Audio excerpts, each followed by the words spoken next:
Hello. Undersecretary General, Foreign and Defense Ministers, Your Excellencies, ladies and gentlemen. This is the third UN Defense Peacekeeping Ministerial I have attended, but the first on my home soil. I'm very proud to speak here as an American. I'm a patriot. I love my country, and I want to see it thrive. I also believe in an America that is part of an international community. Countries working together on equal footing is how we reduce the risk of conflict. It is how we avoid the need to send men and women of our militaries to fight and sacrifice overseas. The UN was set up for that purpose, as a way of resolving differences peacefully, supporting each other's prosperity, and extending universal rights and freedoms. It is in all of our interests for the UN to be made effective, brought closer to the lives of citizens, and not ever misused. At a deeper level, a country that believes that all men and women are born free and equal cannot be true to itself if it doesn't defend those principles for all people, wherever they live, regardless their circumstances and no matter how desperate their struggle. In fact, our support should be strongest where rights are threatened the most. We live at a time of blatant disregard for the laws of war that forbid attacks on civilians. Whether it is missile strikes on schools or hospitals, families bombed in their homes, neighborhoods gassed with chemical weapons, besieged areas deprived of aid, mass rape of women, children, and men, we seem incapable of upholding minimum standards of humanity in many parts of the world. That this comes at a time when humankind is richer and more technologically advanced than ever before is all the more painful. 18 years ago, when I first began working with the UN Refugee Agency, there were just under 20 million displaced people worldwide, and the numbers were falling. Today, there are over 65 million people displaced, and the numbers are rising. More countries are experiencing some form of violent conflict today than any time in the last 30 years. UN peacekeepers now comprise of the second largest group of forces deployed overseas and are often required to serve where there is little or no peace to be kept. Against this backdrop, it is easy to dismiss our institutions as flawed or ineffective. My hope, instead, is that young people, in particular, feel inspired to join the effort to improve them, to join the men and women in the arena, to paraphrase President Roosevelt, who strive and are striving to do deeds and whose faces are marred by dust and sweat and blood. In that regard, I want to express my respect for men and women who serve as peacekeepers, and for those who have been killed and injured.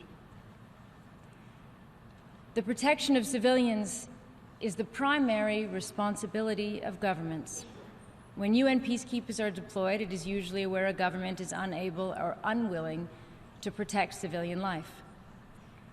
Those United Nations missions often represent the last and only hope for millions of people facing daily threats to their safety and their basic rights. The need for peacekeeping troops to have the best possible training and equipment and the highest standards of personal conduct becomes obvious when measured against that weighty responsibility. So that is why this meeting is so important. because it is in the hands of the governments you represent to enable peacekeeping to live up to its ideals and the needs of our time. So as you discuss how to strengthen UN peacekeepers and give peacekeepers the capabilities they need to operate in today's dangerous environments, I ask you to take time to consider the question from the perspective of women. Around the world, there are countless examples of women rising, taking leadership, taking their destiny into their own hands, inspiring us all. But women and girls are still the majority of the victims of war. They are over half of all refugees and the vast majority of the victims of rape and other sexual and gender-based violence. Women are at the absolute epicenter of modern conflict in the worst possible sense. But more often than not, they are still on the outside, looking in when it comes to politics and decisions about their futures. If we went by the principle that those affected by a problem should be in charge of determining the solution, then the majority of the world's peace negotiators, foreign ministers, and diplomats would be women. We all know the reality. In Afghanistan, thousands of women have recently come together in public, risking their lives to ask that their rights and the rights of their children be guaranteed in peace negotiations that so far they have been allowed no part of. Their stand is inspiring, but it should not be necessary. And the international community's silent response is alarming, to say the least. There can be no peace and stability in Afghanistan or anywhere else in the world that involves trading away the rights of women. Worse still, we see impunity for crimes committed against women and girls during conflict, or when women human rights defenders are attacked or killed or imprisoned. Too often, whether or not we confront these human rights violations depends not on the law, on universal standards, but on how much our governments think that their business or political interests in that country might be affected. This is as harmful to our long-term security and stability as it is unacceptable on a human and moral level. And none of this is to discount the efforts of the many men, great husbands, fathers, brothers, and sons who have been with us in this fight. It is simply the reality of the unequal power relations, abuse of power, gender bias, violence, and lack of justice that keep so many women in a subordinate and therefore vulnerable position internationally. Fearing abuse at the hands of a peacekeeper is not protection. Living with the fear that your daughter might be raped by armed combatants is not safety.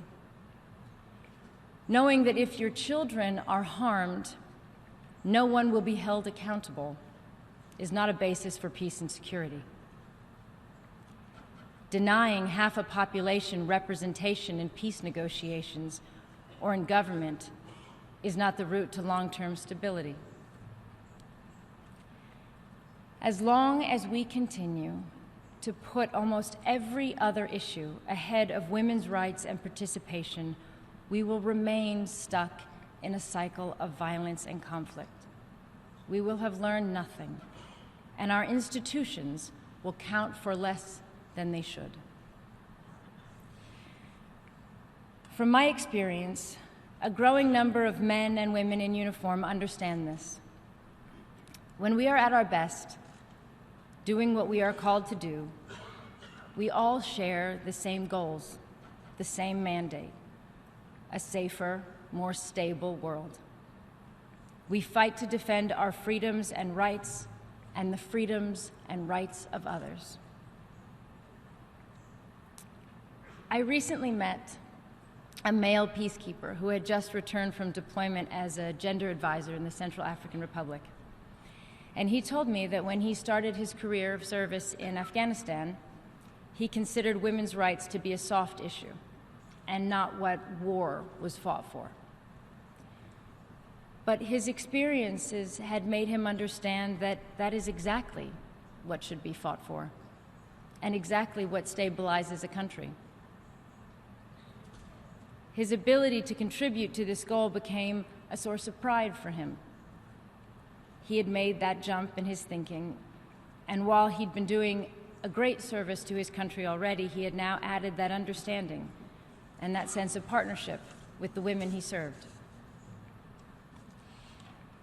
There is progress.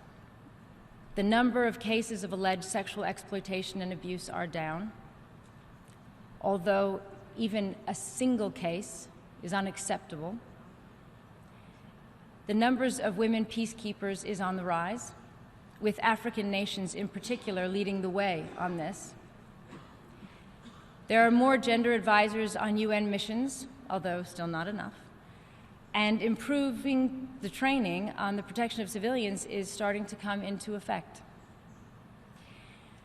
But there is still a long way to go to demonstrate that anyone who commits violations will not be tolerated and will be investigated and prosecuted without exception.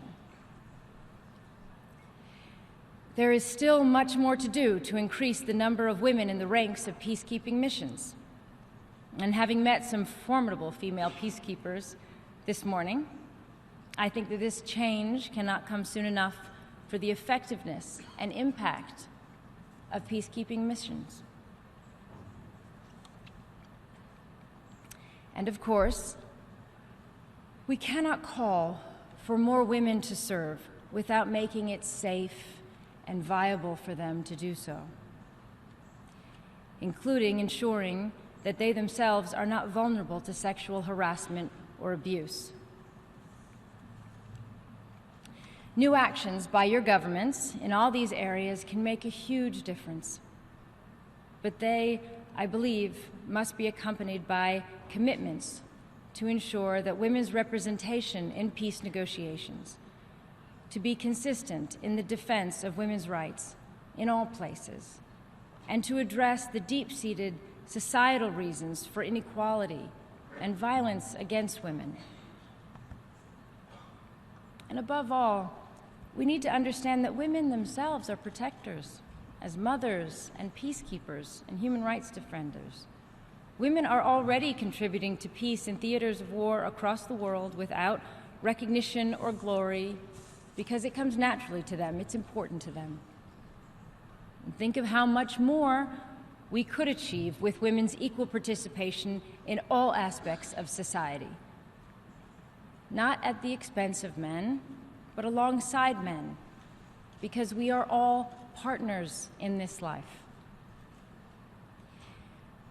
We humans are capable of horrors and unspeakable cruelty, but we are also capable of building civilizations, improving laws, demanding justice. We are willing to fight for people we've never met and for their families. We fall, we fail, we lose our way, often when we're made to feel afraid. But in our moments of strength and clarity, we know that all people are in fact equal. We know that while we can and should be proud of who we are individually, we're a part of a global world. And we know that we are supposed to come together in defense of something greater than ourselves. Thank you very much.